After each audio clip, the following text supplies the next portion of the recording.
All right.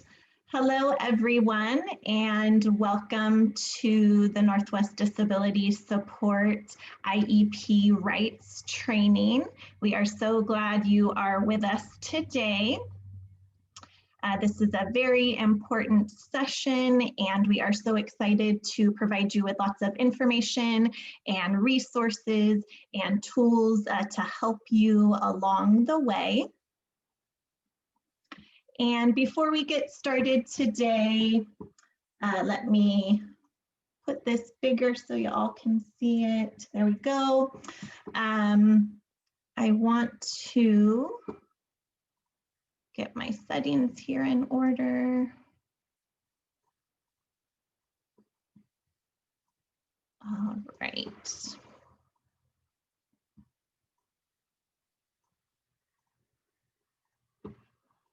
All right, so before we get started, let's briefly go over your Zoom control bar. At the bottom of your screen, you will see the control bar, or you may need to move your mouse down toward the bottom of your screen for your control bar to pop up. It should look like the image at the bottom of this slide. Your control bar has buttons that provide options for Zoom. Options you may be using today are interpretation, because this session is being interpreted live in Spanish, and you may also be using chat. Since we have live interpretation today, please go to the interpretation button to select your language. If you would like to access Spanish interpretation, then select Spanish. If you want to hear English, select English. If you hear the other language, go back to the interpretation button and select Mute Original Audio. The Zoom interpretation button can be seen by the purple arrow on this slide. If you don't see the interpretation button on your control bar, click the More button on the control bar. The More button has 3 dots, as shown in this slide by the orange arrow. Once you see the interpretation button, click on it, and then you can select the language channel that you wish to hear today. Again, if you can still hear both languages, you'll need to go back and select Mute Original Audio. If you have questions or want to chat with other participants, click the chat button. Select who you want to send a message to, either a specific person or everyone who's attending, and then you can type and enter your message. The chat button can be seen by the green arrow in this slide. And our staff member, Maria Rangel, will be watching for Spanish messages in the chat. And we will also be watching for English messages as well. And we'll try to answer as many questions as we can during the presentation. If you can please put your questions in the chat box, that will be helpful so that we can give our presenters time to share with you. And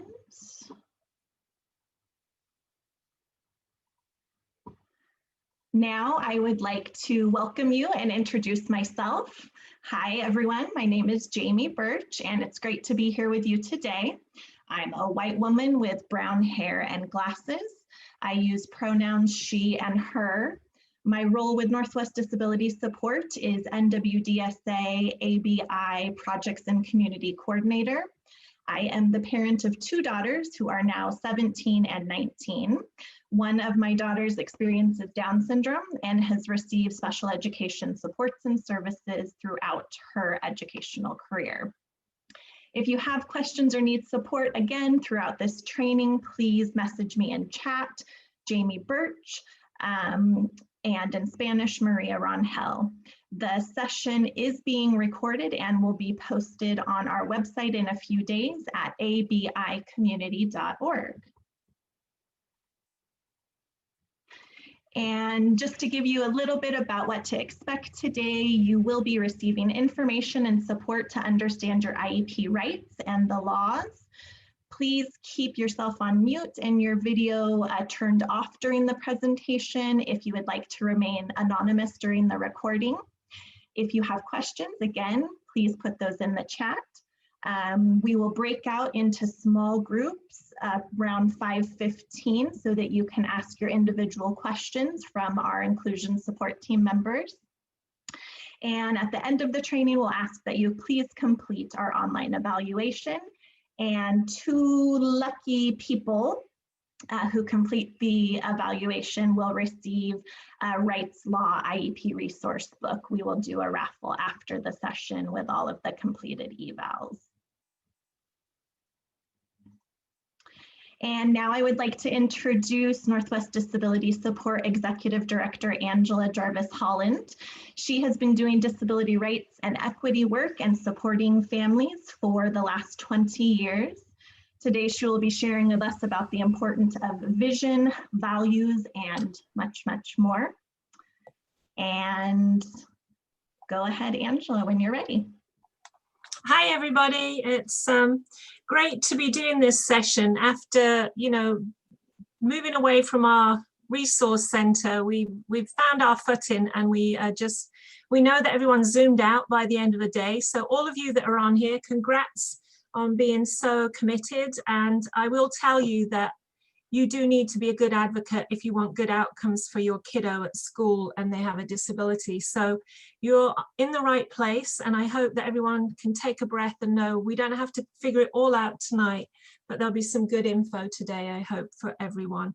I have 2 kids, Quinn, who is 26, and really into computers and creating coding around artificial intelligence. And my other son, Dan, who is 21 and tells me he's a grown-ass man, and he experiences Down syndrome. He's an artist, a public speaker, and a photographer amongst his many talents. So we started off where you are a long time ago, and some of the people on this call were with us on that journey back then. And I think the first thing I want to say is, whilst we're doing all this special work this evening, don't lose sight of the fact that you are, if your kiddo is going into kindergarten, you're going through a major transition that you should be looking forward to, the same as every other parent, and it will just take a little more work. But our vision drove Dan's placement. Our expectations drove a lot of things that happened. They didn't always meet the expectations of people in systems. Some years were great years, some years were challenging years, but the vision of our family for Dan, which is that he would be a fully included member of his community, he would learn to contribute, he would be part of teams, and there would be expectations on him, and there'd be the supports he needed, were what we kept coming back to. And I think whenever we're in discussions with school districts or we're trying to advocate, like, have a photo of your kiddo right there in front of you. And as a family, think about what your mission is. My husband Stephen's on this call too, and we sat as a family and actually said, what is our vision? And having a kiddo that was 5 years older than Dan, we just really thought, well, what were all the things that we wanted for that child who didn't have a label? And we wanted the same things for Dan. And that was really helpful to just ground ourselves. And you are the parents. You are the primary experts on your kid. And if you have that vision, sometimes you can help bring along other people that might not share it. And I just encourage you all to have incredibly high expectations. Daniel started school, and I have his permission. It's another thing that he feels strongly. You should have permission if you're going to speak about somebody with a disability. I have his permission to share. He was neither potty trained nor verbal till he was age 7. So this wasn't the story of a kiddo that really just had was going to have an easy go of it. It was somebody that had needs. But you know what? Your kiddo is going to be 5. They are ready for kindergarten. The criteria to go to kindergarten is you need to be that age. And that's how we felt about it. And each time that we would hit a problem, we would try and enlist people as problem solvers around this vision. And Dan, from very early on, was involved, even in a small way, in his own meetings. So it might be that he just came and handed out some snacks, left a picture of himself doing something he enjoyed, and then went off to play with, somebody while we had the rest of the meeting. So you're the stewards of the life that your kiddo should be able to access. And I really encourage you to know that you don't have to do it alone as well. Like, people that are on this call tonight, many of them have been mentors to me and are supports to me. And our organization will be there after today. And we have drop-in and other things. But your vision has to be solidly thought about. And it's really helpful if both, you know, like sometimes we have partners where one person's hearing somebody in authority say, well, I don't know, I think we could help more in this segregated setting. If you can negotiate ahead of time, you are in a negotiation in an IEP meeting. You're in an important meeting where your consistency and you should be driving that process. So I just encourage you to know that that has been what's really helped me. And when I've been wavering a little, to have a chance to talk to other advocates, and to also know that everything that we're talking about around inclusion is backed up by research. Our kids do best. Like Dan, I'm telling you, who was nonverbal, he had about 10 Gabby Abbies that kind of adopted him in kindergarten. He was in amongst such verbal peers. So the vision of him belonging was really important because it gave him peer models, typical peer models to learn from. And at times he was a teacher to them as well.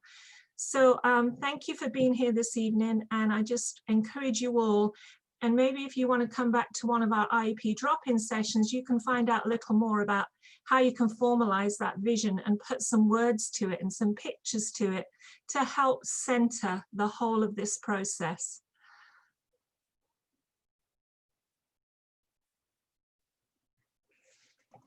Thank you so much, Angela. That's so valuable. I know when my daughter was little and I did the work that you're talking about with Northwest Disability Support around creating our mission and my daughter's portfolio, it was so helpful in driving the inclusion that we were advocating for. Thank you. All right. And now I would like to introduce Lisa Grotting. She has been in the early childhood field for the last 14 years and is currently the director of the Multnomah Early Childhood Program, MECP, and the David Douglas School District. MECP serves children birth through age 5 receiving special education services in all of Multnomah County and its 8 school districts. Lisa shares our values about the importance of inclusion of students with disabilities and the importance of supporting access to their learning. Welcome, Lisa. Thanks for being here. Oh, thank you for having me. Wow, what an exciting time and a year for so many of you whose children are 4 and will be heading off to kindergarten in the fall. I do realize that there are many parents on here that have children of different ages, and but I have geared mostly about what I'm saying today for children who are going to kindergarten in the fall. And when children turn 4, parents are usually really are always excited, and it's a time of wonderment. It's a time of, you know, what school will they attend? Who will their teacher be? You know, I sure hope that they have friends, and the thoughts go on, right? And for parents who have children who may or will be receiving special education services, they have all those same thoughts and same level of excitement and hope, but they also wonder and have a little bit of apprehension because they think to themselves, you know, what classroom is my child going to attend?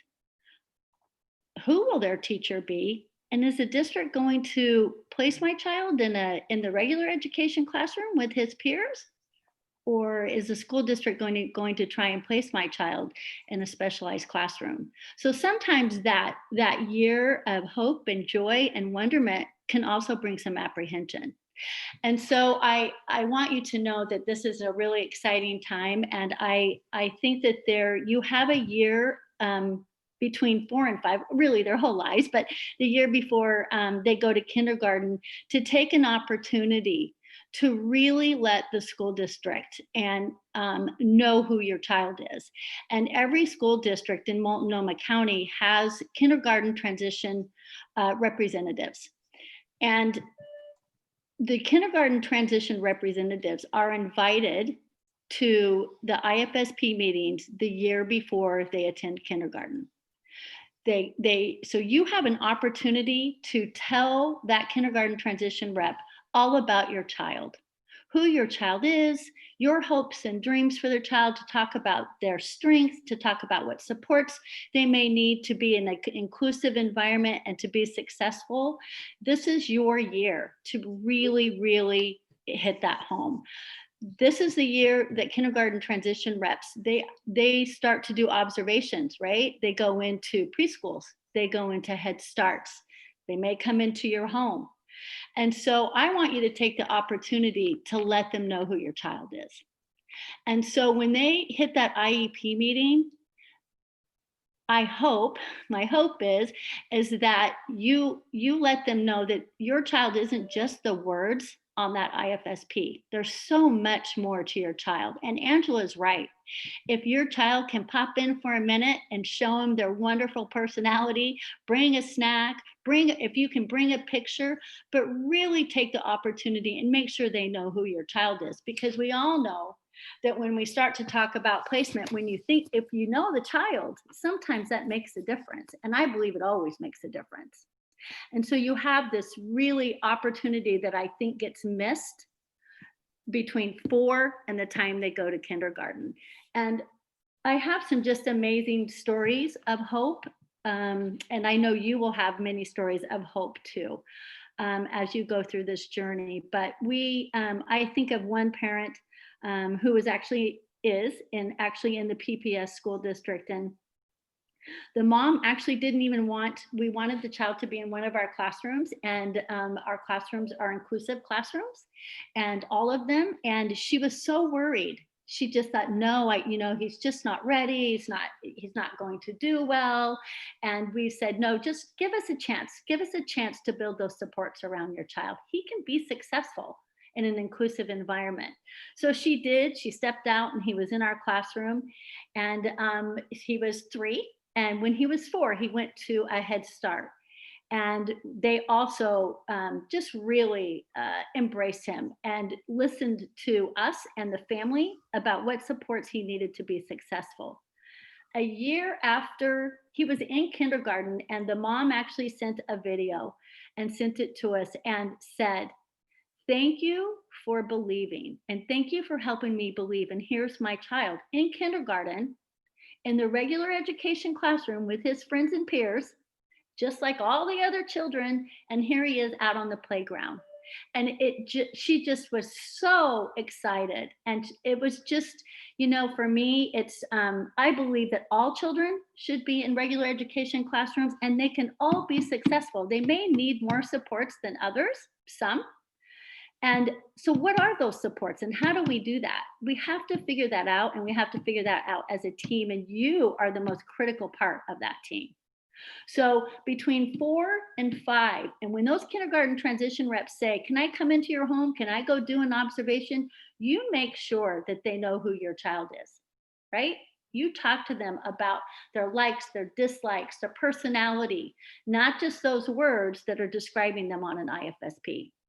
I think that's really important. The other thing that I just wanted to say, I know I probably have I could go on and on, but I probably have limited time, is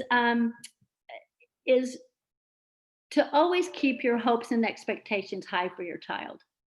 Just like all the other parents, just believe in your child. And I think, hope is defined as a feeling of expectation and desire for a certain thing to happen. All parents desire for their child to be in the kindergarten classroom with their peers. So my wish for you is that you keep on advocating, you keep on dreaming, and you keep your hope alive for your child and their future, because you are their very best advocate. And when you need more support, you have this amazing team surrounding you to help you through that journey, and to help you when needed, when entering kindergarten with your child. So I won't be able to stay on this for the entire time, but I certainly, if you have questions for me right now, I am certainly open and hope I can help in any way. Thank you so much, Lisa. And there are a few questions that came in. If you have a moment and you're willing to address those in the chat, that would be wonderful. And if not, we'll try to get to some of those later on. What you shared, Lisa, about high expectations is so important, and never giving up. It's definitely hard sometimes, but it's a must. It's a must for us to have those high expectations for our kiddos, so that we can expect others to have them as well. And parents often have to be the person at the table reminding people that their child doesn't have capacity, that they do have unlimited capacity and just need different tools to build the skills that they need. So thank you so much, Lisa. Sure, and I do have time. I don't know where the questions start for me. Yeah, I think in the chat there was just something about, what does this look like now that we're in pandemic as far as observations are concerned, and a few of those. So if you see anything that you Okay, think, let me go through and if I miss one, I can start with the first one. How does it work in a pandemic? That's really that will be individualized by school districts. So I know that school districts will be reaching out to, should be reaching out to families, to if your child has been in any Head Start or preschool or childcare, wanting information, right, about your child and about what supports have helped to make them successful in that setting. And I believe that some school districts are actually planning to do some virtual observations because there are still some settings where children are attending. And so that's how that's happening now. And it is a very odd year. And so it will look different this year, but hoping that they'll still be able to make this transition year as effective as possible for all of you. And do not feel afraid to reach out because it's such a strange year, to reach out to if you know who your kindergarten transition reps are, then to reach out. And if you're in Multnomah County, we can actually help you find out who those transition reps are. But if you are on an IFSP the year before, your school district, and usually it's the transition reps that are invited. So you can always reach out to your school district to find out who that is, to make sure that you have the information and they have the information about your child that you want them to have. Before Lisa, the IEP meeting. Lisa, could I ask if we find that we have a few questions, that we might invite you back for a small group chat with folks that want to know more from the perspective of early intervention moving towards school. And if you're okay with answering the other questions just in the chat box, type in those answers. Okay, I can do that. But I would like to, as we move through this evening, figure out who's got deeper questions that you have the answers to, and see whether we want to, because one thing we can do is not try and fit everything in tonight, and then come back to it if you're willing to do that, Lisa. Okay, I will go in and try to answer these while and then you can reach out to me later, Angela, too.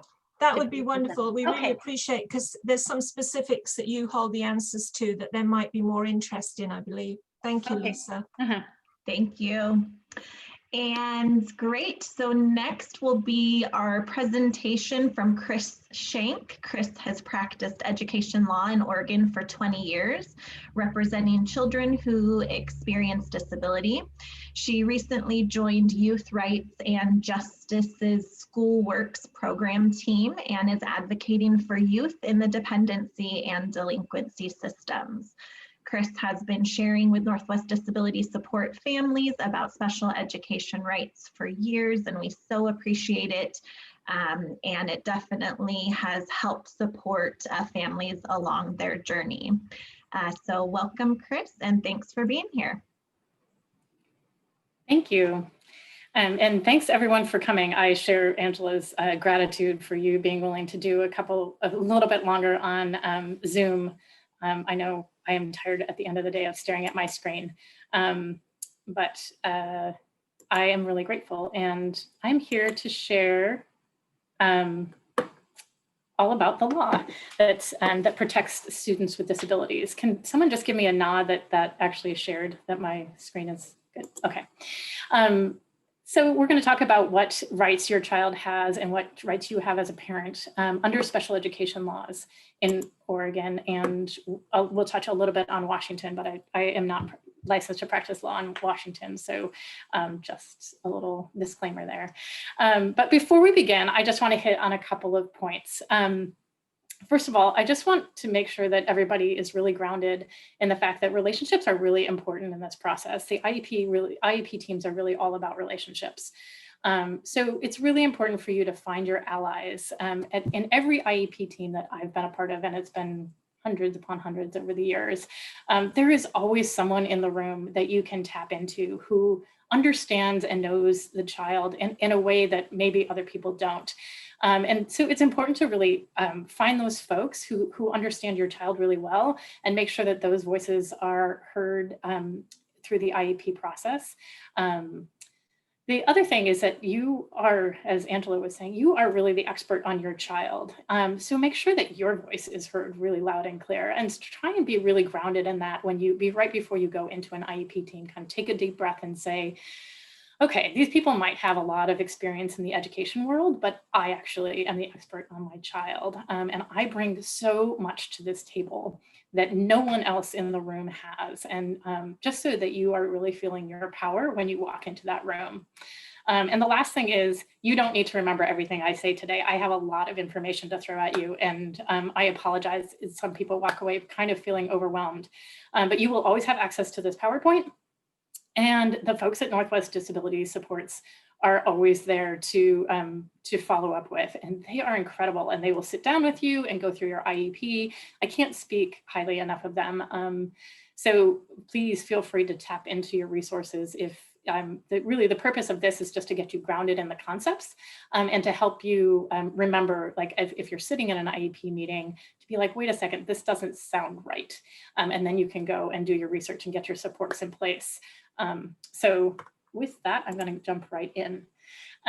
There are 2 laws that protect children with disabilities in the school system. I mean, really there's 3, but we're only going to talk about 2 tonight. And the one we're mostly going to talk about is the Individuals with Disabilities Education Act, and that is the special education law.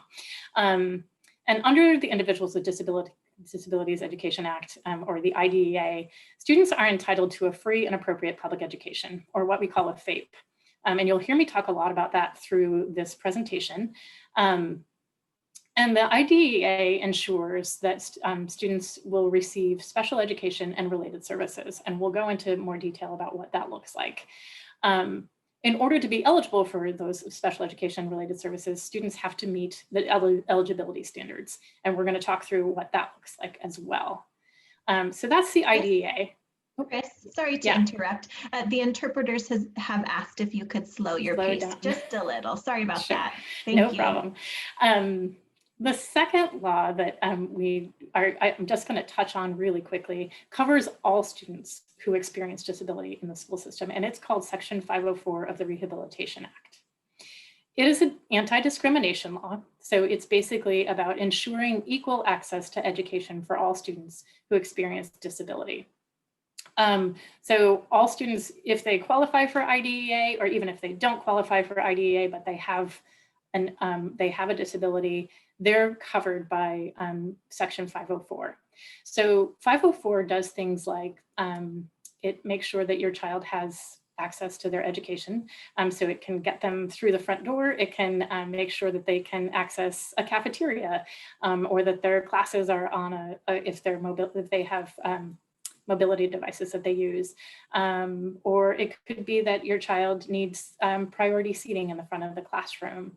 It also is an anti-discrimination law. So if a district did something like said your child can't go on a field trip because they experience a disability and might have unpredictable behaviors in the school setting, The 504 says no, the district actually can't make a determination like that.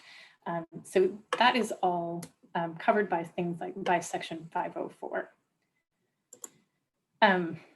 Okay, I'm actually going to skip that. I'm a little bit worried about time, so we're going to kind of fly through a couple of screens that might not have as much relevance, but please go back and take a look at them later. One of the things I really try and impress on families who are entering this process is to put your requests in writing, and that can be through email. I recommend not so much through text, but email is a great way to communicate with folks who are working with your student, because then you have a record of things, of the communication that you've had. I give you some sample language for what you could put in the email. Feel free to adapt it as appropriate. So why put your requests in writing? It helps the district because then they have actually something clear in writing from you. So it clarifies what you're asking for, and they have a reminder of your request that they can go back and refer to later. It also helps you to document what you requested and when you requested it. Because if you're like me, you might be like, wow, has it been a couple of weeks since I made that request, or has it only been a few days? And you can go back and actually look at the date that you sent it and follow up if it's been more than kind of a reasonable period of time. You can follow up and see where things land. Also, when you put things in writing, it can trigger some of the legal timelines and protections. So that's really, from a legal point of view, that's why we recommend folks do it in writing. And finally, I want to say that if you are experiencing some barriers at in your meetings, it's good to loop in district level folks into your email chains. If you're hearing a lot of no's from your IEP team for things that seem like you should be getting yeses to, there are folks in every school district who oversee special education. So usually they're called special education coordinators, special education directors, or facilitators. And sometimes they have TOSAs involved as well. So those are some of the labels you might listen for to figure out who you should be reaching out to. But include those folks in your communications if you're experiencing issues getting appropriate services for your child. The next thing I wanted to hit on is what's called prior written notice, or prior notice of special education action. Parents have a right to receive prior written notice basically anytime IEP services have changed. So if your child is just being identified as a student as having a disability, if you're changing what category the student is eligible under, anytime there's an evaluation or a reevaluation, anytime placement is changed, you should always be getting these forms called prior notice of special education action or prior written notice. Why is this important? It's because it provides you with written documentation that either you requested something from the district or they're proposing a change, and it gives you a clear answer on whether that change is going to happen or not. And we're going to look at what the form looks like in just a minute. It also requires the district to document why. If you request something from the district and they say no, it forces them to write down why they're refusing that request. And I'm going to show you that in just a minute. So the notice has to describe the action the district wants to take or it's refusing to take. It has to explain what other options were considered and why they were rejected. And the district has to list what evaluations or records or reports they used as a basis of their action. So this means they look at data before making any determination about what services should be provided. And that's really important as well. And this must be provided in your native language. So here's an example of what the form looks like. So basically up here is where the district writes what action is going to happen or what action they're refusing to take. So let's say you think your child should be considered for speech and language services, and you request an evaluation for speech language services during your IEP meeting. And if the district says no, then they have to fill out one of these forms, and they would fill this out saying parent is requesting evaluation for speech language services. And then down here, they would say that they're refusing to provide that evaluation. Then they would say why. This is where they have to document why. This action is proposed. Oh, this is where they would say this action is proposed because parent has concerns about the child's speech language performance.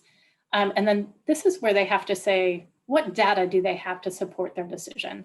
So this is really important because all decisions should be based in data. And we oftentimes that can really be your friend. So they have to be able to show why they're basing their action, what data they're basing it on. And then here is where they say, we rejected these options because. So why is the district refusing to provide this evaluation? One of the things I want to hit on right here is that if you ever hear things in an IEP meeting, things like our district doesn't provide that support, or we can't afford that, it's not in our budget. Districts are never allowed to use cost as a sole basis for making a decision. So it's a great moment if you hear any of that language in an IEP meeting to say, hey, can I get a prior written notice of this decision? I often use this tool. If you really hit a roadblock in a meeting where they're just refusing to provide something, just say, can I get prior written notice of that decision? And it can really change the conversation because that's when the district says, okay, this parent actually knows what their rights are. And it brings a different level of respect to the meeting.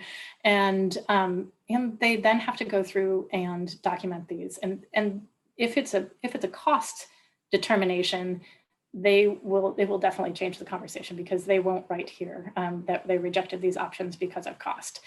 So then they have to come up with a different reason why they're not providing that service. So it's just an important tool to keep in mind as you go through this process. Okay, so the process starts with students becoming eligible. In order to become eligible for special education, you have to go through an evaluation process. So districts are obligated under what's called Child Find. They have to identify any student who might have a disability in their district. And once they identify those children, then they offer an evaluation to the family. And an evaluation is any procedure, this is how it's defined under the law, is any procedure that's used to determine whether the child has a disability and then the nature and extent of the special education and related service needs that child has. So that anything that qualifies under this definition then has a whole set of rights associated with it. So that's why I'm going through this. So for every evaluation that the district proposes, they have to get parental consent. So what is consent? Consent is when the parent is fully informed of all information that's relevant to the activity for which consent is sought, and that has to be provided in his or her native language or other mode of communication. And the parent understands and agrees in writing to carry out that activity. The consent form has to describe the activity to which they are consenting. This means ask questions. If you don't know what the district is proposing to do, which evaluations that they're proposing to do, ask questions. Ask, what does this measure? What are you going to find out about my student? And what is that information going to be used for? And you have the right to refuse consent for any of the evaluations that are proposed. Parental consent is required in Oregon before any evaluation or reevaluation. And then I outlined sometimes that consent would not be required. We're not going to go into that right now. So I'm going to take one moment to talk about, because this generally comes up in the questions, is why would I ever refuse consent for an evaluation? There are a few different times that you might consider refusing consent. One might be if your child is being considered for an IQ test.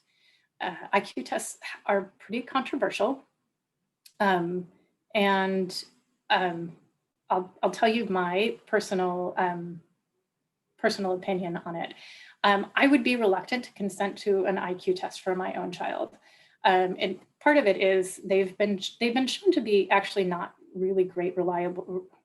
They don't have great reliability, and there have been studies that I could point you to that demonstrate that they aren't incredibly reliable, especially for children from disadvantaged communities. In addition, I wouldn't want one number to be associated with my child.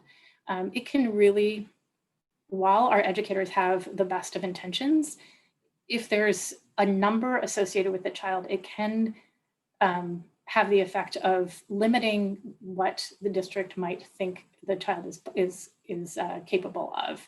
And like we have talked about already, we really want to keep those possibilities as big and as hopeful, and as we want to keep our dreams as big as we can for our kids, and keep all of the possibilities on the table. And sometimes IQ tests can really diminish that. So those are the reasons why you might consider refusing consent for an IQ test.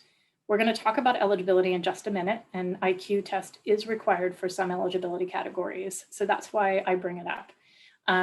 And I also want to make sure that you know that that's part of what you should be asking. If you have concerns about an IQ test being administered to your child, at the point at which you're signing consent forms, you should definitely ask that question. Are any of these an IQ test? Sometimes they call them cognitive assessments. And sometimes they just list kind of these acronyms, and you might not know what those are. If you have questions about what those are, you can also just take a copy of that consent form and say, I'm really grateful for all of these evaluations that you're proposing. I'm going to take this form, I'm going to go home and do a little bit of research, and I will return it to you with my consent for whatever evaluations I consent to as soon as possible, and then make sure to get it back to them. So that is my part about consent.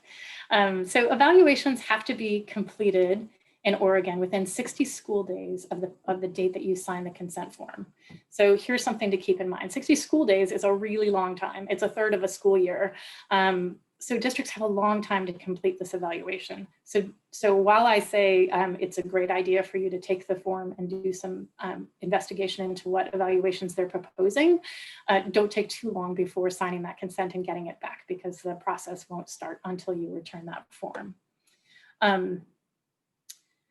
And so once the evaluation is completed, then the evaluator will prepare a written report with the results of the evaluation. And then the IEP team will get together, they'll review the results.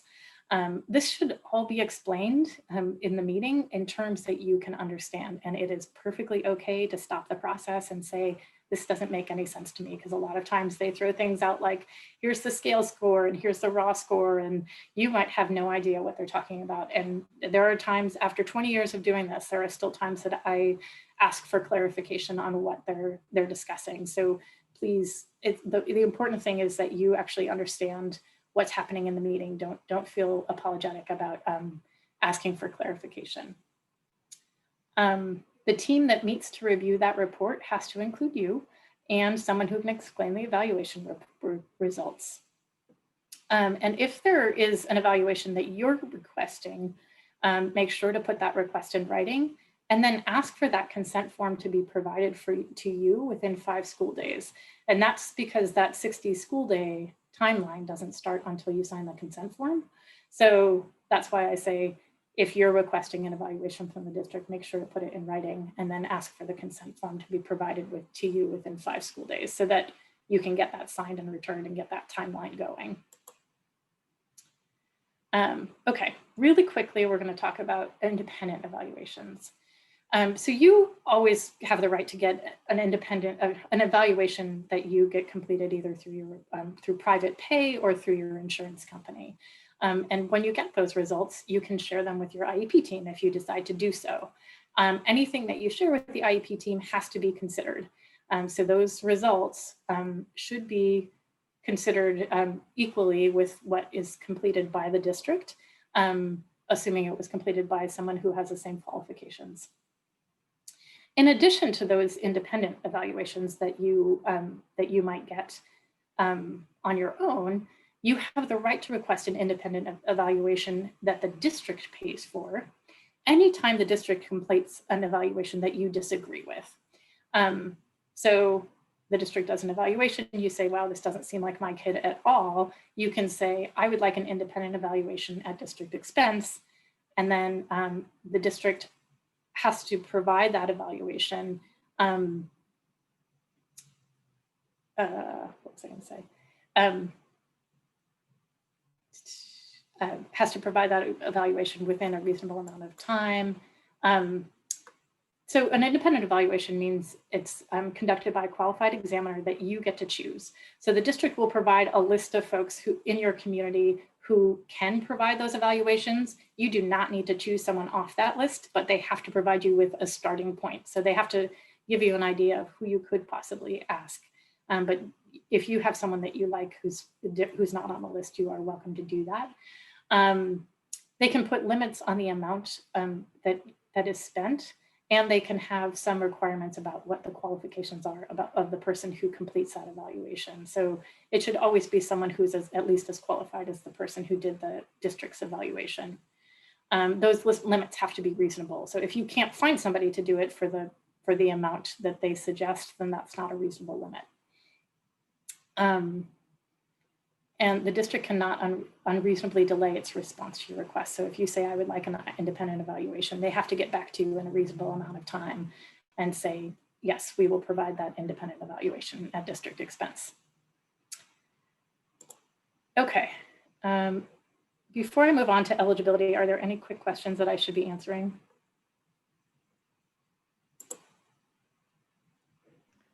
I don't think so, Chris. I Okay. think you're Okay. good. Do you need anything? Nope. Okay, great. Chris, in the chat, there's a few questions that are kind of pointed at just virtual evaluations and how those should be assessed. I don't know if you can touch on that a little bit for attendees. Yes, that's a great point. So I don't know what the questions were, but I will say most districts actually have assessment centers. Somewhere that they can go and do in-person assessments. But if your district doesn't, I have a hard time. I think the validity of the evaluations done virtually are pretty questionable. I know a couple of kids that I work with who have had evaluations done, and it's been really difficult to get accurate results in my anecdotal experience. I'm actually going to take it. So one of the questions is, do you have any recommendations for virtual evaluations? Example, occupational therapy, speech therapy. So maybe some examples of what you'd recommend. I don't, maybe we can get to that in small group. I think that might be a good small group question. Okay, and then there's just a question about an approval around a virtual evaluation. How do evaluations work virtually from an approval perspective? So I think if you ask your IEP team if this is an independent evaluation that you're getting, I would still go through the same process. You just request it from your IEP team or your case manager, and feel free to CC somebody at the district level on that request. And if you're not talking about an independent evaluation, I would do the same thing. Let your case manager know you would like an evaluation in whatever area you're requesting. Make sure it's in writing. CC a district person if you're getting some pushback on getting that evaluation completed. I know some of the districts are lagging behind in their timeliness, but they have not waived any of the requirements. So that 60 school day timeline is still in effect, even though it's much harder to complete it during COVID, and some districts aren't meeting it. But that from a legal point of view, the 60-day timeline is still in effect. And one last question, is it a good idea to do the DS clinic at OHSU, for example, to do an independent evaluation? I think OHSU generally does a really good job, and that'd be a very comprehensive evaluation. If you can do it through your insurance, the one piece about if you can do it as a private pay or through your insurance, then you get a chance to take a look at what those results are and decide whether you want to share it with the district. If the district does it, through, if the district pays for the evaluation, they automatically get a copy of that evaluation result. So if you have any thoughts of like, I'm not sure I'm going to like what this person says, you might want to, if it's possible for you to do it on your own, then you get a chance to look at those results and decide whether you want to share it. Okay. I'm going to jump into eligibility. And if there are Chris, I'm going to just suggest perhaps one, because the questions are really great questions, but we have got some small group time. I'm making sure that we don't miss the presentation info that you need. If you were able to, like if people put their questions in there, we then have the opportunity after your presentation that you could perhaps in the chat, which everyone will be able to see, make some answers to those questions. And then also in the small groups, we may have time to unpack that, because I just know that we're on a tight timeline. I love that we've got questions. That's really meaning that people are thinking hard, but we do have our small group time. And I know that you've got a lot that we want to get through. So if people are okay with just put those questions out there in writing so we don't lose them, we'll get a way to answer them, but then we could get through this info and give you a little time perhaps to answer some of those after your presentation, Chris, in writing on the chat box, if that's okay. Absolutely. Can somebody give me a timeline of when we're hoping to go to small groups? 5:15 is what we're planning, but because you started a few minutes later, if you go a few minutes over, that's fine as well. Okay, thanks. Thank you. Okay, so once we go through the evaluation process, now we have all these really great evaluations that hopefully paint a really accurate picture of who this student is. Now we're going to see if that student is eligible for special education. Now, the reason I have this particular picture on this slide is that eligibility is this kind of mysterious process in IDEA. There are many doors that you can go through. And this slide demonstrates that once you get through one of those doors, it all looks the same on the other side. And that's the main thing I want you to take away from eligibility. It doesn't matter so much what category your student is found eligible under, because once they are found eligible, the district is obligated to meet all of their special education needs, regardless of whether that's normally associated with your child's disability category or not. So what does this mean? There are 12 different disability categories under the IDEA. So every child has to fit into one of these categories. Each category has its own criteria that the child has to meet. So the child has to meet the requirements of that disability category. Then you look at, does the disability have an adverse impact on the child's education? And if it does, as a result, does the child need specially designed instruction? If all three things are true, if the child meets all the requirements of the disability category, we see that there's an adverse impact, and as a result, they need specially designed instruction, then they're eligible for special education under the IDEA. So here I have a link to where you can go to look at what each disability requirement is, the eligibility requirements for each disability category. And that's the Oregon version. I don't have the Washington version on the slide deck, but I'm sure you can find it. And it's really good to go through and just take a look at those forms if you're going through an eligibility process, just so you have a sense of what questions the district is going to be asking during that meeting and what the answers should be in order to find the eligibility category for your child. A few notes on disability. Like I said, once a child is found eligible under one category, all of the student's needs must be addressed, regardless of whether that need is typical of a student in that category. So let's say we have a student who is found eligible under a specific learning disability. Like they have dyslexia and they just have trouble reading at the same pace as other students.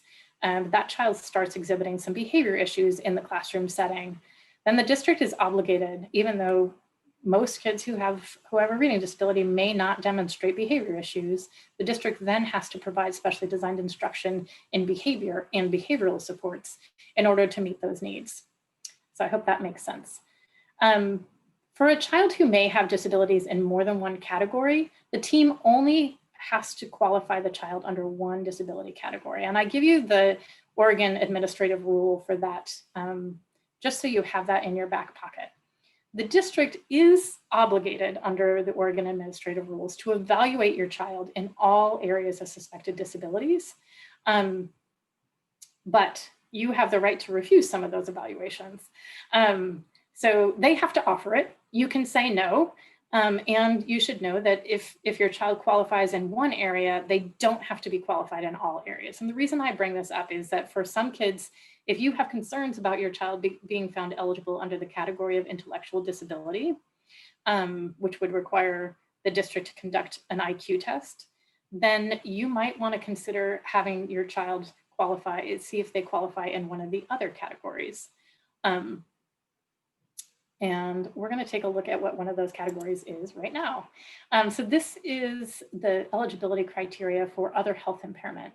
And basically, here's the crux of what a student has to be able to demonstrate in order to be found eligible under other health impairment. Basically, you have to get an assessment of, you have to get a statement from a physician that the child has a health impairment and it's going to last for more than 60 days. And then you have to be able to show that the student exhibits limited strength, vitality, or alertness, including heightened alertness to the environmental stimuli that results in limited alertness with respect to the educational environment. So this, I mean, lots of kids can fit into this category, right?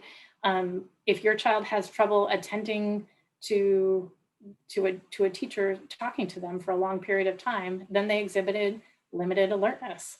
So other health impairment is a great category that covers a lot of different disabilities, and it doesn't require an IQ test to be completed. It's a very straightforward process. I'd love to be able to talk about it more, but if people have questions about that, maybe in small group, we could go through it more thoroughly because we do have a lot to get through. Okay, so we got all these great evaluations. We look at the eligibility categories. We find the child is eligible for special education. Now what? What does that mean? Special education is defined as specially designed instruction that is designed to meet your child's unique needs and ensures access of the child to the general education curriculum. So I really want to highlight this because it is, the IEP, the idea behind an IEP is that it is individualized. Unfortunately, a lot of times we're dealing with really big bureaucracies and they forget that it's supposed to be designed for this particular child's unique needs. And you might need to remind them, hey, we're here for this kid who has these unique needs. And even if it's not something that your district is familiar with doing, we need to figure out how we're going to meet these unique needs. And that's what the law says. So the law backs you up on that.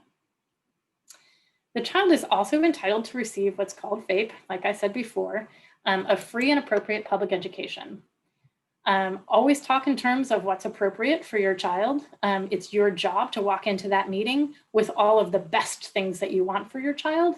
And then when you sit in the meeting to say, and this is what I think is appropriate for my child, because the district isn't obligated to provide best. They're obligated to provide, under the law, they're obligated to provide what's appropriate. So you always want to frame your requests and your opinions and concerns in terms of what's going to be appropriate for your child. So just try and get that language into your vocabulary before you go into the meetings. So we have to figure out what's appropriate. What is the district obligated to provide under the law? So the Supreme Court has weighed in on this a couple of times. Back in 1982, they said they defined what an appropriate education is in what's called Board of Education versus Rowley. And in that one, they said, is the IEP reasonably calculated to enable the child to receive some educational benefit? This wasn't great for all of us who want our kids to have really great education. But if you look at the facts behind that case, it was a really different case. Amy Rowley was a student who had a hearing impairment, and her parents wanted her to have a full-time sign language interpreter in the classroom. She was already at an exceeding grade level at the time. And so the Supreme Court said, no, the district actually doesn't have to provide a full-time sign language interpreter because she's already doing really well. So in 2017, we had another case come up that's called Andrew F. And so this was pretty recent.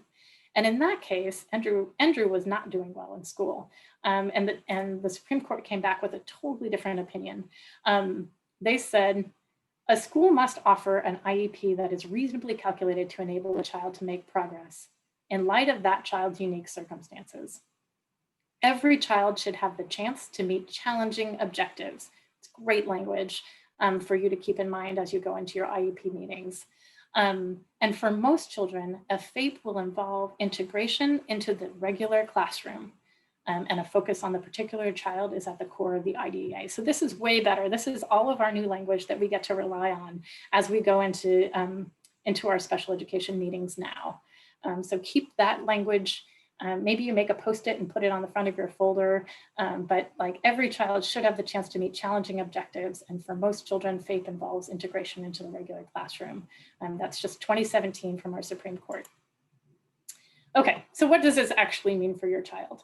A FAPE is going to be something that takes you from where your child is right now to where we want them to be 1 year from now. If we look at the whole picture of the IEP, does it look like we're going to get there? And then are the goals ambitious?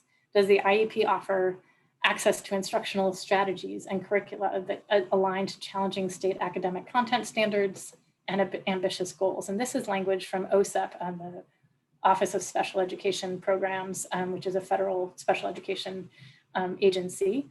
And they gave us this guidance in 2017 after Andrew F. came out. So this is really good language as well. And all of this has to be unique and individualized. Okay, so we're getting ready to go into our IEP meeting. What are some things to keep in mind? We're going to walk you through the IEP process. First of all, always ask for a draft copy of the IEP before the meeting. The district is not legally obligated to give you a draft copy. So you can't like demand it, but always ask for it. Most times they have a copy of it. And I always frame it in terms of, I just want to make sure that this meeting can be as efficient as possible. And if I have a chance to review the IEP beforehand, it will go so much more smoothly if I don't have to read it word for word while we're in the meeting. 9 times out of 10, they'll give you a copy beforehand. And then you get to sit down, you get to review it with a cup of coffee at your house without any of the stress of having other people look at you. And you get to think about whether these goals are actually appropriate. You get to read through the present levels and say, does this accurately describe my child? All of these ways that you can participate in at a different level. So it's a really great tool to have. Always, always, always bring someone with you for support. Don't do this alone. It's just a lot. It's an emotional time to have people talking about your child. Unfortunately, a lot of times it's deficit-based language. So it's really great to have someone there who can just be a set of ears and take notes for you, or just reach over and hold your hand during the hard parts. So always bring someone with you. Go in remembering that you're the expert on your child, and go in remembering your big dreams and your family vision. If you're going into the kindergarten process, become familiar with what the kindergarten benchmarks are. That's going to be really helpful for you as you get ready to write goals. Think about what skills you would like your child to learn at school versus what you might be able to teach them at home. And I bring that up because those two kind of go together. If you really want your child to learn something that most kindergartners are not going to be learning, the important thing to remember is that probably means that your child is going to be pulled out of the general education classroom in order to learn that skill. So you want to make sure you know what other kindergartners are going to be learning, and then think about like, oh, is this something I could teach my kid at home instead of having the district include this in their goals? And I say, assume you can move tomorrow, because you want your IEP to reflect all of the really great information that your IEP team is sharing. So even if I have a lot of times I'm in an IEP meeting and they say, oh yeah, we do that. And I always say, can you make sure that that's just documented in the IEP? Because if this family moves tomorrow, the next team isn't going to have all of this great information that you're sharing with me that you already know that you're doing. And it's a nice way to kind of just make sure things are documented. And get it all in writing, because if it's not in the IEP, it doesn't have to happen. Once it's in the IEP, then the district is obligated to provide that. And finally, it's okay to take a break during the meeting if you need to.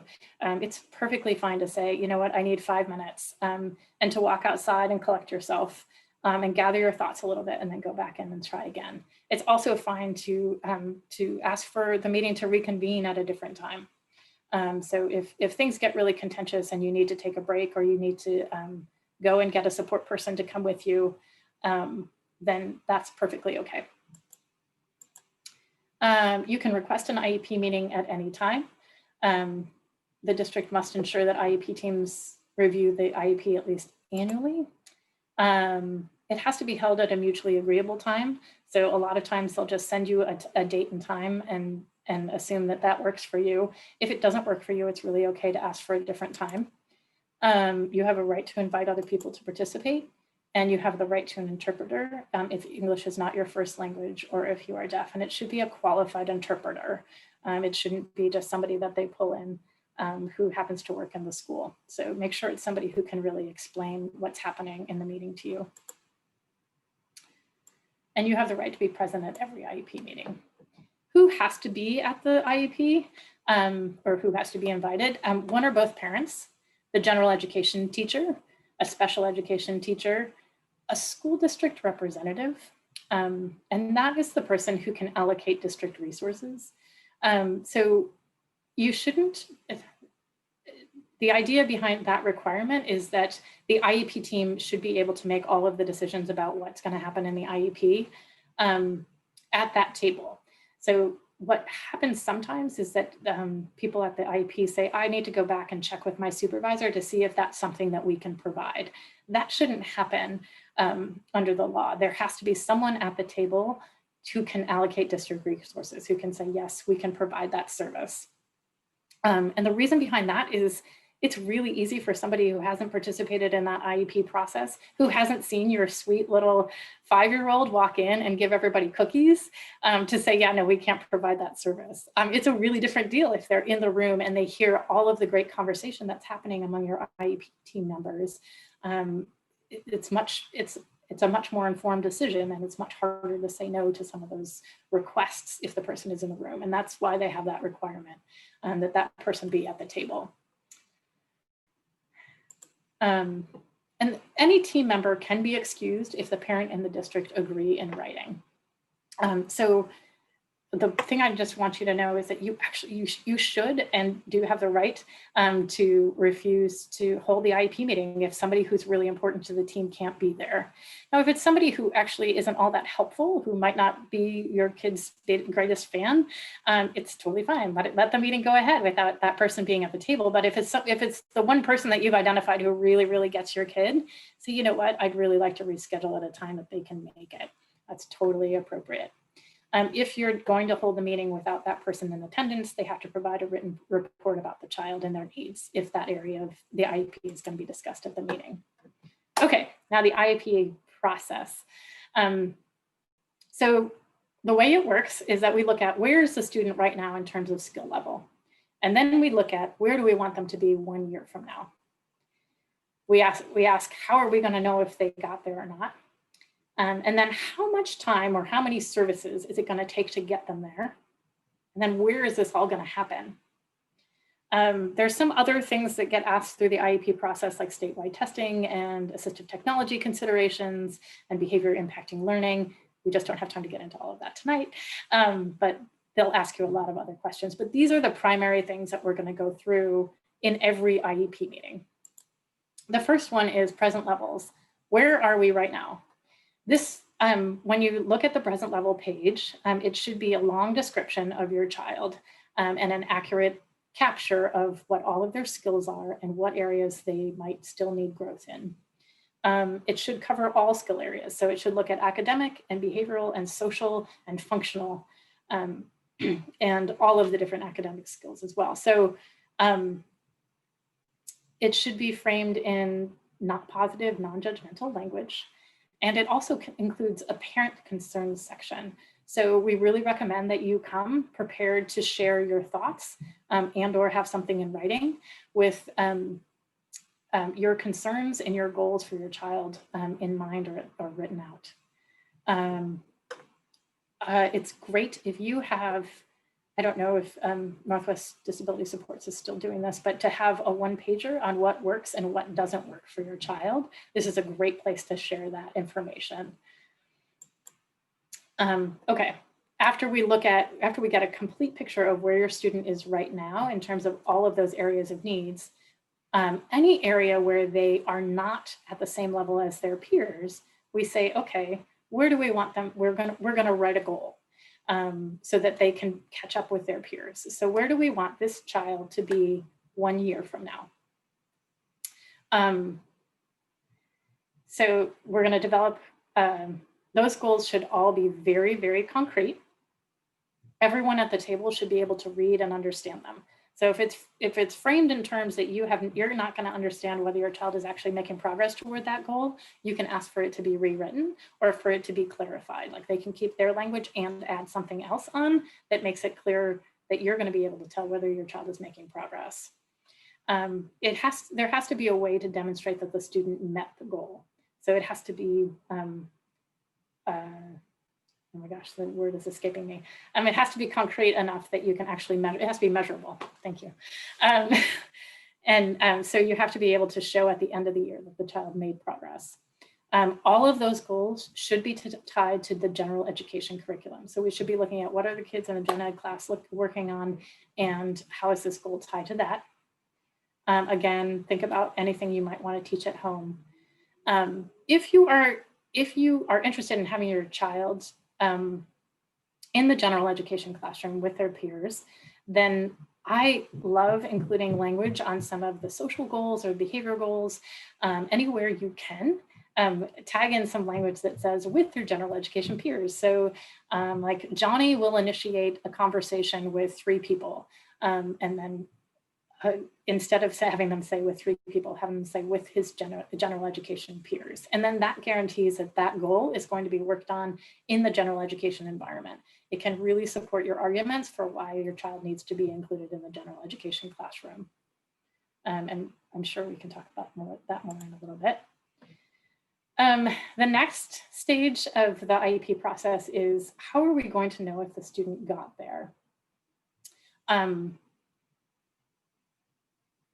So this is, for every goal, the school will report on the student's progress towards that goal at least as often as report cards come home. The reason this is important is that you get a chance to know whether your child is making progress towards each of their goals. If they aren't making progress, then it might be time to call an IEP team back together and say, hey, I noticed that we're not making progress toward this goal. What can we do differently? Does the child need more supports? Do we need to look at a different way of teaching them? What can we do in order to make sure that they're making some progress? Again, these should be written in language so that you can tell if your child is making progress. So we looked at where we are now. We wrote all these great goals for where we want the child to be 1 year from now. And then we have to look at how much specially designed instruction is going to be required in order to make sure that the child makes progress toward this goal. So for each of those goal areas, let's say we have a goal in reading, we have a goal in writing, and we have a goal in behavior. For each one of those, we're going to assign time of how much time it's going to take to provide specially designed instruction in that area in order to make progress towards that goal. The piece that you really need to understand about this is that it depends on the district that you're in. I know someone's from Westland, Wilsonville, and there are some districts that are all inclusion districts. So you folks can actually take a break right now and totally tune out. But for the other folks who aren't in an all-inclusive district, the amount of specially designed instruction can sometimes mean the amount of time your child is going to be pulled out of the classroom. That is not the way the law is written or designed, but it is true in practice in some districts. So as you're going through, some parents are just like, wow, I want my child to get lots of specially designed instruction because then they're going to make lots of progress towards their goals. But you should keep in mind that the numbers on that page of specially designed instruction might mean minutes pulled out of the general education classroom so that they can receive that specially designed instruction. So just take care. This is This is one of the pieces, if you get a copy of the draft IEP ahead of time, it'd be great to look at, if they provide this page, the service summary page, to look at how many minutes they're proposing for each of the goal areas. And you can total that up and figure out how many minutes your child is going to be in school that week, each week. And then you can kind of figure out how much time they're actually proposing to pull your child out of the general education classroom. So that's some of the stuff you can do ahead of time. On this page, you will also talk about what related services your child requires, supplementary aids, services, accommodations, and modifications. So this is all of the accommodations and modifications that can be provided to the general education classroom to make it more accessible to your child. And then supports for school personnel are also included on that page.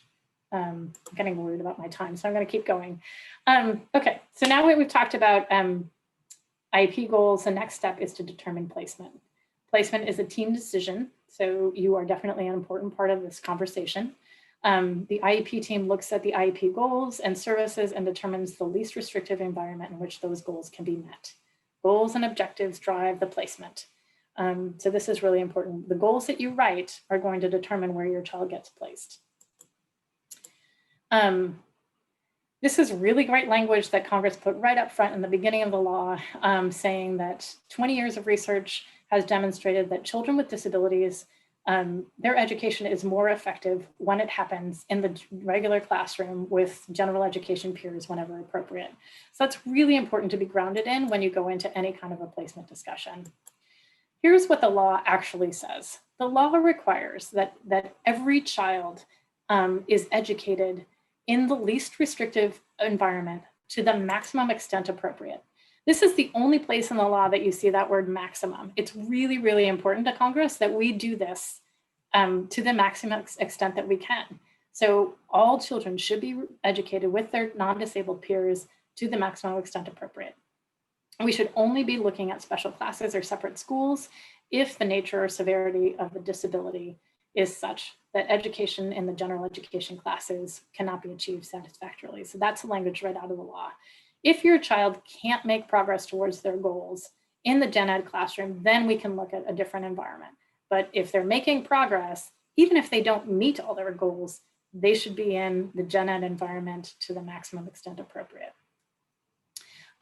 Lots of studies have shown improved outcomes for kids who have students with disabilities in their class. So it's good for everyone. It's not just good for your kid, and it's definitely good for your kid to be in the gen ed environment, but it's good for the other kids in the class as well. And that's because teachers actually teach differently, right? They have to think about how to make this curriculum accessible to everybody. And that actually benefits many more students than just yours. And the last thing I'll say is that our kids are going to be in the community as adults. So how does it make sense to segregate them in school? Like if that's our ultimate goal, is that once they're done with school, they don't have a special classroom to go to anymore, and they're going to need to know how to interact with their gen ed peers. So we want to make sure we're preparing them for that now from the very beginning. This slide, I just want to highlight as the team looks at the options or those arrows, just keep in mind that if it's always an option to go down that road, down the line, into a more restrictive placement or a self-contained classroom. However, once you make that decision, it's much harder to get your child back into a general education classroom. That it's really a one-way ramp. So it's, and I think I really like what Lisa said about that. I think all kindergartners can make it in a general education classroom. I mean, we're really talking about how to interact with other people. Like that's what kindergarten is about. There aren't any kindergartners who can't do that with their gen ed peers. So just keep that in mind as you advocate. You might hear from districts. Some districts will say to you, oh, we want them to go down the hall and learn in the self-contained classroom. And then when they learn all these really great school skills, then we'll move them to the gen ed environment. And the reality is that doesn't happen, because the way they're going to learn all these really great school skills is with their gen ed peers. So I keep that in mind as you go through this process. If you hear that language, resist, because really the best place for them to learn those skills is with their peers who are demonstrating appropriate behavior. Yeah, be prepared to hear that your child will learn better or have more supports in a different environment. That's not necessarily true, and it's not necessarily a good thing. For some kids, they will learn those skills really well if they have their peers doing it. Whereas if they're in a room with a teacher and 5 aides and only 3 other kids, they might not learn as well because they actually might need the independence. Like the adults might provide them so much support that they never actually learn how to do that skill independently. Placement always comes at the end of an IEP meeting. Don't allow the process to be rushed. If you have to, ask for another meeting. There is no reason why you can't have a second meeting just to discuss placement. So don't get cheated on that last little bit because it's a really important discussion. Your child does not need to be at grade level in order to be included in the gen ed classroom, ever. That's not how the law is written, and that's not how it was envisioned. It's just not a requirement. The law does presume that the first placement option considered for every student is a gen ed classroom in the school that that student would attend if they're not disabled. The team has to consider whether there are supplementary aids or services that could be provided that would enable the student to be successful in the gen ed classroom. If you do choose or agree to placement in another setting, they still have to maximize the opportunities for your student to interact with non-disabled peers. So when you go through the placement discussion, these are the things that the district will be talking about. They'll look at what are the good parts about having the child in this particular placement and what are the bad parts about having the child in this placement. So just so you have a context for when you get into this conversation.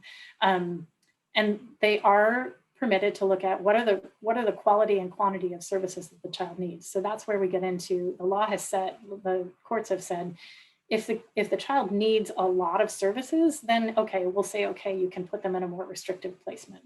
So that's why you want to be really careful when you're agreeing to specially designed instruction minutes, because if those numbers get too big, then the law says, yeah, it's okay to put that kid into a more restrictive placement. This is an example of what a placement form looks like. So you can see they all should start with regular class with support.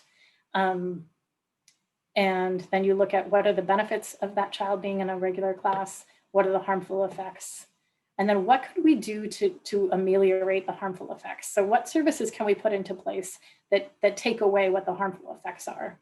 And then you go on through the process. So if you're going to consider another placement outside of the regular class, then you might consider, learning, a learning center support or whatever other self-contained kind of classroom that you might want to consider. And they would list the benefits, the harmful effects, and you'd go through the same process for all of those. I'm guessing my time is up. Oh, well, I'm just checking in. Do you need about 5 more minutes or 10 more minutes or? I think let's call it there. There's a lot of more really great information in your slides. Please take a chance to go look at that. I list some studies that were done and all kinds of things that will support why you should consider inclusive placements for your child. But I think it's best if we head to the small groups and then we can answer any questions there.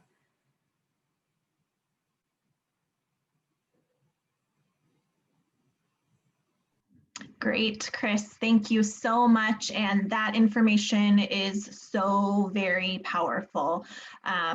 There was a ton of great need to know details that Chris shared with us about special education rights and laws, and probably not everything that you're able to completely process today.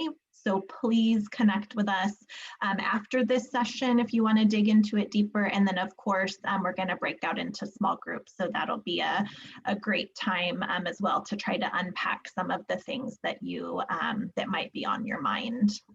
And then Jamie, we're going to come back. We're going to break out for a little bit with the small groups, but then we're going to come back and have a Q&A time with Chris as well. So, well, yeah, time has run short. So either we'll have to shorten the breakout time or not have probably a Q&A time.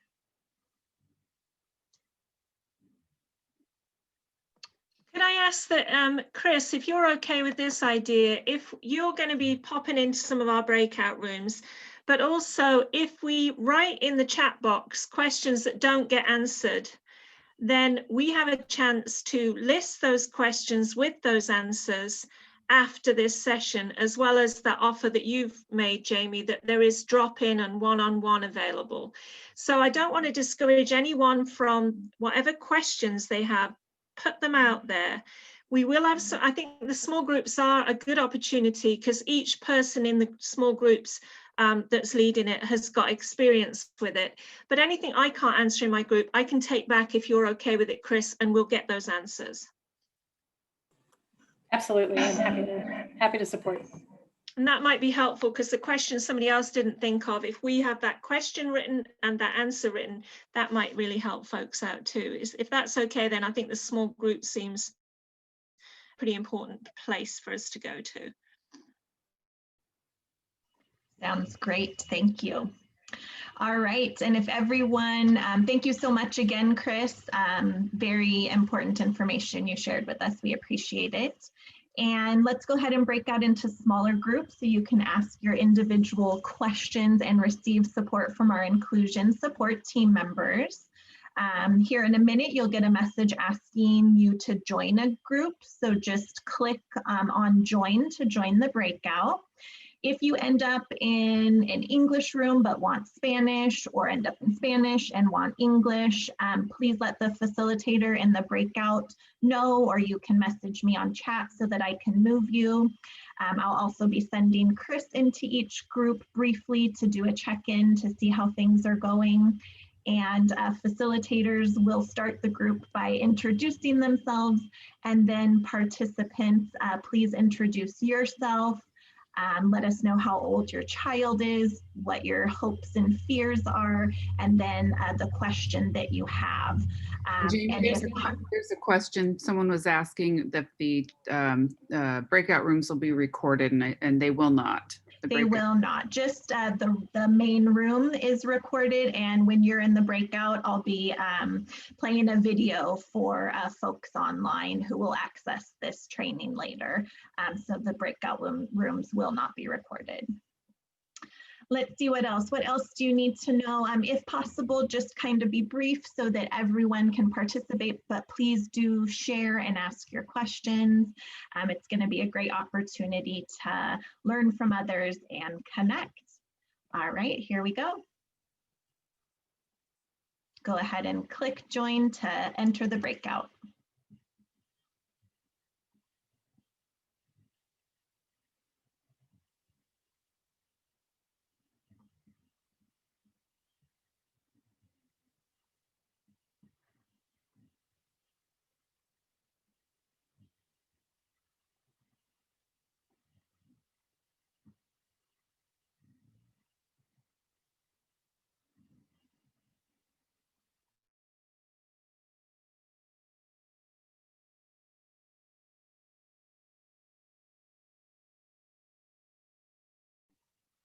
And for folks at home, I am going to share our We All Belong video and a couple other videos for you during this time.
My child's name is Garrett Say, and he's 5 years old. My daughter's name is Eden, and she's 4 years old. My son's name is August, and he turns 5 today. Eden will enter kindergarten this fall. He'll be entering kindergarten in fall 2012. My child is entering into kindergarten fall of 2012. My hopes for Eden in school are that she can go and have fun and be with the friends she's already made through preschool and friends that she's yet to meet. He'll make friends, he'll get a great education. Well, I hope for him to be included and make friends and be happy and be safe and learn a lot and thrive and be part of his community. My fear for my son in kindergarten is that he will be looked upon as his label and not for what he can achieve and what he can become. One of my fears is that she'll be judged before she's met, whether by teachers or administrators. That he'll be left out of things. That people will not meet her and see her for her, but judge her for things that are out of her control. This is my son Garrett, and he has autism. This is my son August. He has a terminal deletion of chromosome 7. This is my daughter Eden, and she has Down syndrome.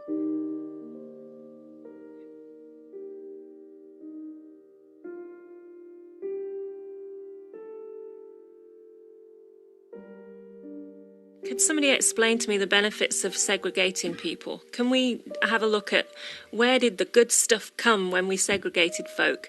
We've learnt more. We've learnt that that didn't work. Segregation in this context leads to social isolation of children with disabilities, which carries over their entire life. One of the great leaders of advocacy talks about loneliness being the biggest disability. And if I was to say what's the hierarchy of need for children, belonging would be first on the list. I think kids, if they don't feel that they're a part of something, they develop a loneliness that just can't be fixed.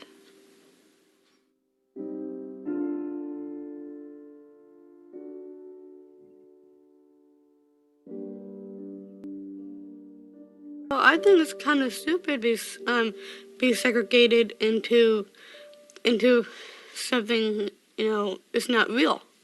I'm saying it's not real is because, being in a certain classroom and looking what's around you, it seems kind of stupid that way. The message to those children in the self-contained classroom is, you're not really equal.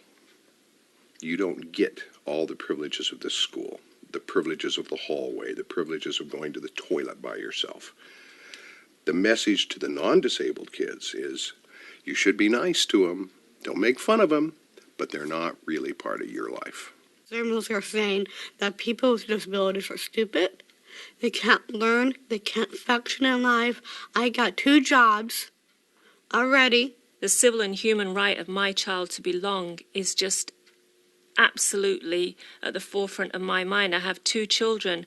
Why do I think that one of them belongs and the other one doesn't? They both belong. I think it's a really critical thing of our time that we need to just stop segregating. It's a passé notion. It's something that's been more than proved to be unhelpful to us as a civilized society.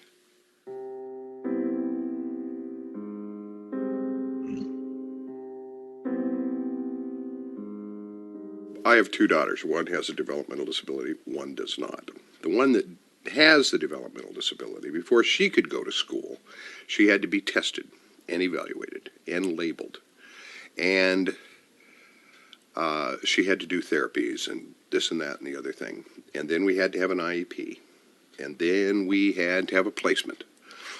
And then the school had to go through its traumatic breakdown to find out a kid with Down syndrome was coming. My non-disabled daughter, we just dropped her off. If you've got a child with a significant disability, then there's a team of people will decide what services your child will have and where your child will go to school. And that's a big disempowering feeling, I think, for people.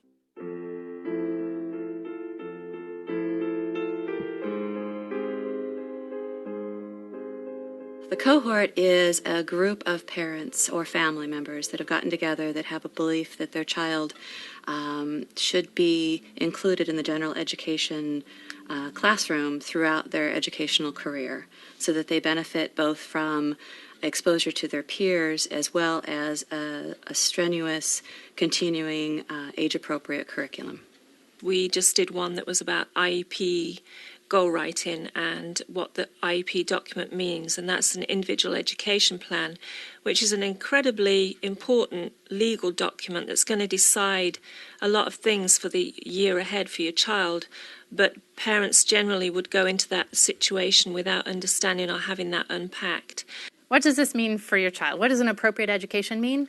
It means we're going to take you from the present level, wherever your child is right now. We're going to write goals to where they're going to be in a year. And appropriate education is going to be what gets them there. What the anxiety y'all have when you go to an IEP meeting is all about placement. I get that. The big mistake a lot of people make is they come barging into the room and go, oh, please don't send us to a self-contained classroom. And that gets us off to a bad start because that's not the order. There is an order to these things. And the order is that you adopt goals. Never write a goal that a dead person can meet.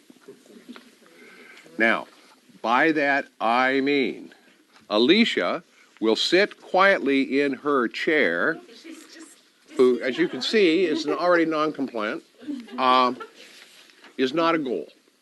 That is a post-mortem descriptor. Goals need to be written in an active voice. My daughter is 5.5 and started kindergarten in September, and my husband and I are graduates of NWDSA's first kindergarten inclusion cohort, which we did the year before she entered kindergarten.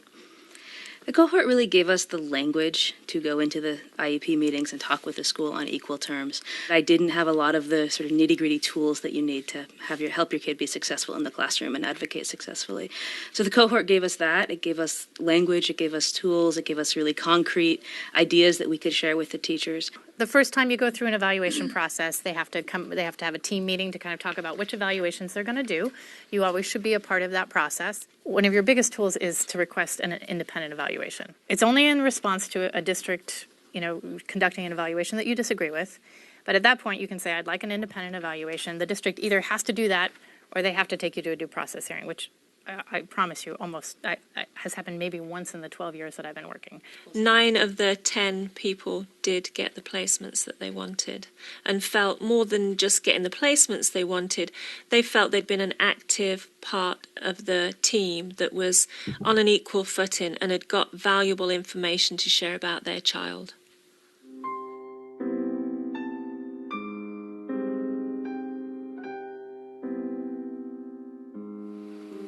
Well, the first thing to understand about the rights of children in special education is that it is the intent of Congress that each child will have an individual plan made for he or she that will outline what they're going to learn over the next year. Once that has been accomplished, they are to be placed in the least restrictive environment, meaning that they are to be in regular classrooms unless there's some reason not to be. That's the law. That's the intent of Congress. And that is a stated policy of the United States. It's just not reality. What happens is in our education systems, there's a lot of latitude on how that's interpreted, and there's not a lot of enforcement.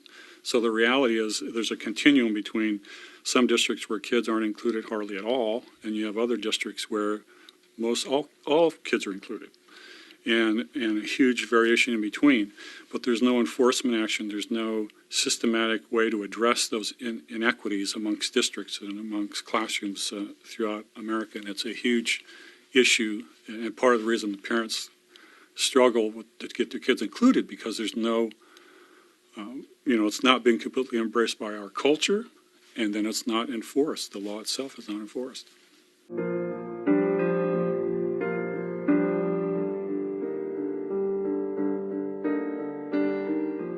Studies have shown that children that are educated in segregation tend to go on to live lives in segregation.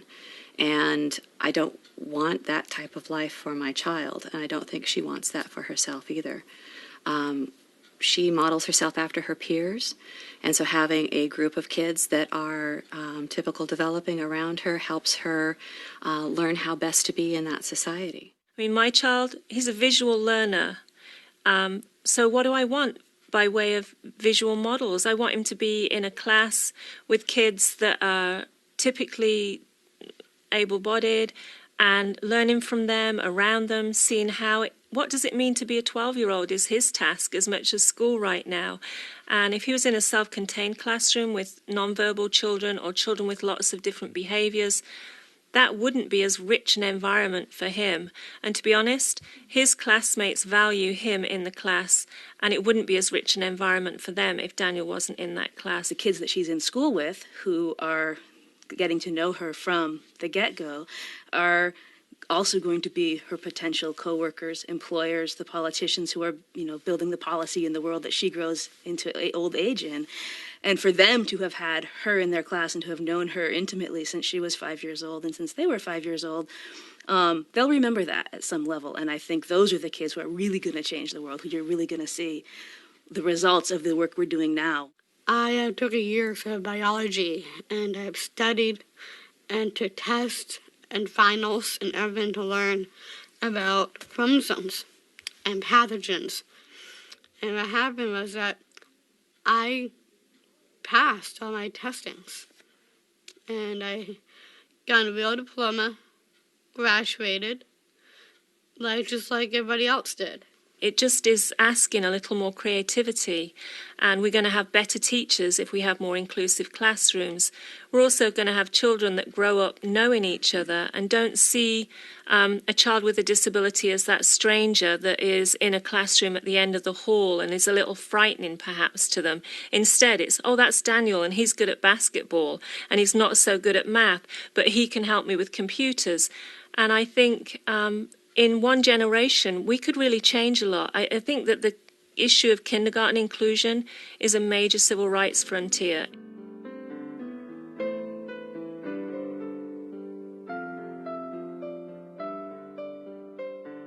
What is so terrible about segregating people into specialized classrooms is that you have segregated people into specialized classrooms. That's what's wrong with it. It's the exact same answer that I would give you if I was arguing Brown versus Board of Education. There is no such thing as separate and equal education. The world is not an easy place to live in. Sometimes you have to fight for what you want and how to get along. I really think that everyone should be included in life, We are going to get there, and I know I'm going to see my son Daniel get there, and I just hope everybody else that has challenges like Daniel gets there too. I feel extremely clear in my mind that the 21st century requires us to accept the humanity of every child and the fact that they can learn together and truly should belong in the same community together.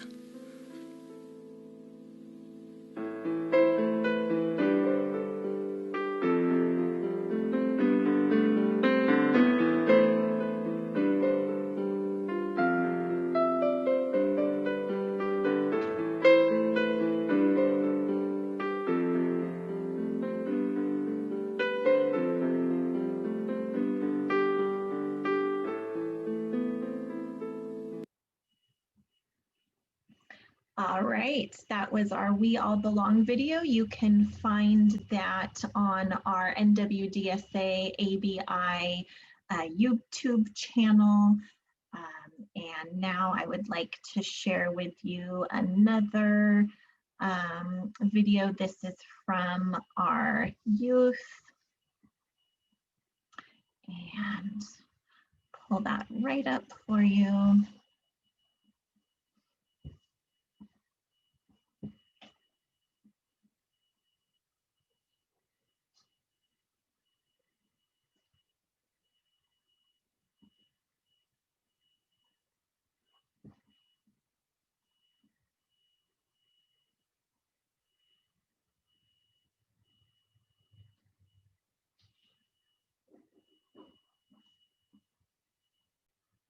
All right, here it is. I believe that people with disabilities should be accepted for their sexuality. And let me actually make sure the audio is working on that. Just a moment. It looks like it is. All right. And I'm just going to start it over. And here we go. I believe that people with disabilities should be accepted for their sexuality. We should believe in ourselves because we are important. A mí me gusta tener amigos y ser incluido. I believe I have the right to be included in dance because it's my passion and everyone should have one way to express themselves. I believe that everyone with a disability should be given the opportunity to be included in a gen ed classroom. Accommodations and supports are necessary for people with disabilities in a school environment, especially when it comes to inclusive success. I believe that I have the right to have opinions and do art. Everyone with disability deserves to be included with friends. Hello. I believe that people with disabilities should have a voice when it comes their rights. I'm angry that silence in my voice. We are people. We are people. Viva nuestra gente. Free our people. We are people. Free our people!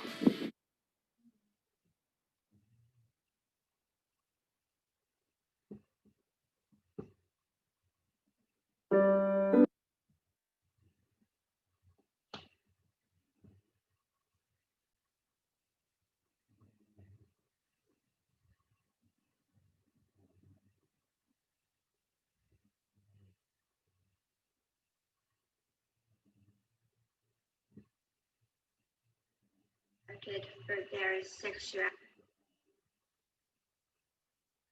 And that video was from our youth involved in our social justice youth community.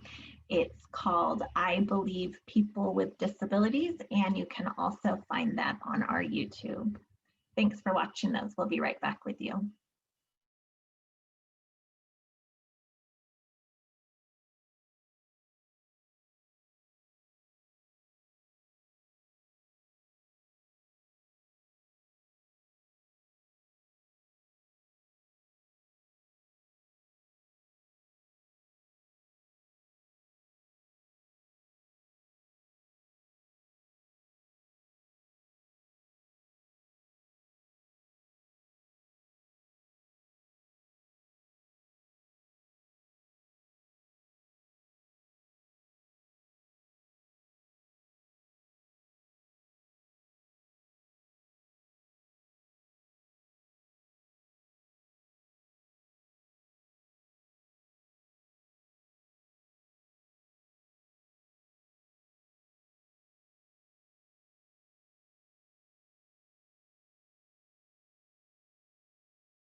Hello? Hello? We got taken out of the breakout rooms and we're back in the main session now. Hi, everybody. Welcome back. How did the breakouts go? I hope they went well for you and you got your questions answered and your concerns addressed. If you have any more questions, please put those in the chat and that will be recorded so that we can answer those for you after this session. We will try to get to all the questions. And if you have any questions again or concerns on your mind, go ahead and put those in the chat now. We had some great question time, hopefully, in that breakout. And then now it is time that we ask you to please fill out the post-evaluation for this session. We do appreciate your comments and feedback, and we want to know your thoughts about this session today. I will go ahead and put the evaluation link in the chat now if you would like to get that started. Amy, can I just jump in with something? Sure. A couple of things. We wanted to remind people that there's a video that will really help solidify some of this. In our group, we've already decided we need a bit more time to chat. So I made a promise that I'd be willing to come back and have another go with that group. And I think if other people are wanting to have more time, perhaps just letting us know in their eval that that's something they're interested in. And then obviously you have wonderful one-on-one sessions for people to dig in deeper. So just offering that it's not all done after tonight.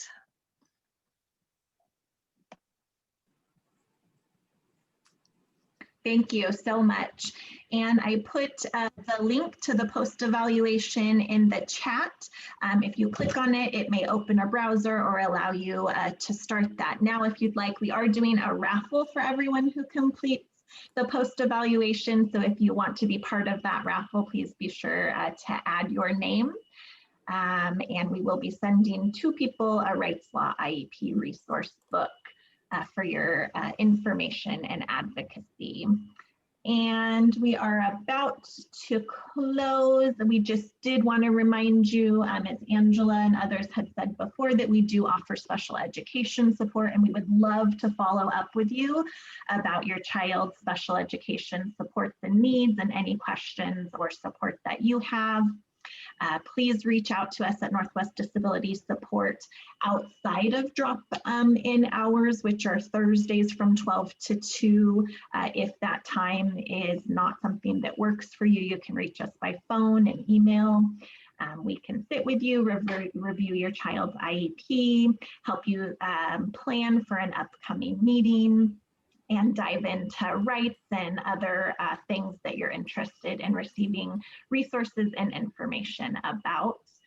You can always contact Maria in Spanish and any one of our other staff as well. And you can register on our events calendar for our IEP drop-in. You can join us tomorrow if you'd like. We'd love to see you for some face-to-face discussion. And I'll put the link for the IEP drop-in in the chat now as well. I just wanted to say also to thank you to my group. It was really nice to get to meet folks and get to hear a little bit about your kiddos and getting excited for kindergarten. And I just love the energy. So thank you to the folks that joined my group. And sorry, we got cut off really fast. So yes. Thank you everyone for participating in those groups. The presentation slides are available on our website, abicommunity.org. I'd like to share many, many thanks to Chris Shank and Lisa Grotting and Noelle and Paulina for being here and supporting you and the work that we do tonight. And thank you so much. And thank you to everyone who joined us live and participated today. We are glad to connect with you. Thank you to those viewing this training online. We are so glad everyone could join us. And we hope that you and your family and your networks stay safe and healthy. We do look forward to talking to you very soon. We hope you take care, and goodbye. Have a great evening and a great rest of your week and a wonderful weekend ahead. We hope to talk to you soon. Thanks so much. Thank you, everybody. Bye. Bye-bye. Have a great evening.